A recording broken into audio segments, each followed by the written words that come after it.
HifiVega, back again. This time we're reviewing the Rockford Fosgate P3 12-inch subwoofer for our 12-inch shootout.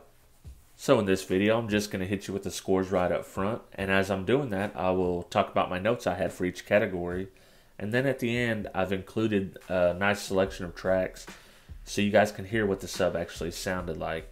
And I understand it's cell phone audio, but people want to hear it, so this is the easiest way for me to record it. That's what I'm going to do. So if you want to hear that, stick around to the end. But for right now, let's get to the scores. Just to cover the scoring scale once again, I'm scoring on a 10-point scale. 1 through 3 is considered a poor. 3 through 6 is considered good. 7 and 8 are great. 9 and 10 are considered excellent.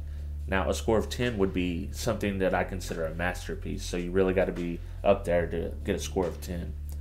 As well as I would give it a grade score. So just like school, we're basing it on the 100-point scale.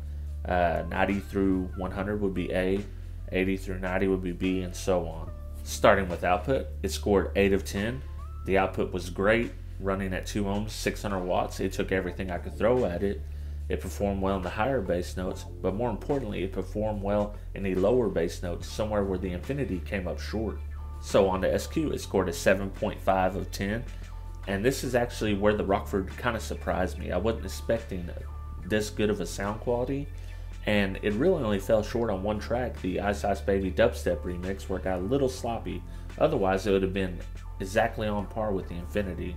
Now on the value, it scored an 8 of 10, with almost the same amount of SQ that you're getting out of the Infinity, but a little more output, and the same MSRP of $250. I consider this a slightly better value than the Infinity. Let's talk about wow factor. It got a 7 of 10, and for some reason I just really wasn't feeling this subwoofer looks wise, or nothing really jumped out. It has a big motor, but once you pull off this huge boot cover, you see that, you know, it's just a normal sized motor. And I actually happened to throw this on my bathroom scale, and just this boot cover alone weighed 1.4 pounds. I mean, that's a lot of rubber. This leaves us with a 77.5 out of 100, which is a higher-ish C. And honestly, I noticed myself being a little tougher on these subs than I expected to be when I first started this shootout. And I think it's important to remember, I'm just grading these subs amongst each other, so don't take the numbers so serious or the grade so serious, because this is far from a C sub. This is a great sub, and I wouldn't hesitate to recommend it to you, just like I would do the Infinity. With all that done, let's get on to the audio demos. But first, I want to talk to you about a podcast that I'm doing with Big D Wiz. It's an audio podcast and a video podcast on YouTube. So check it out, 12 Volt Talk everywhere.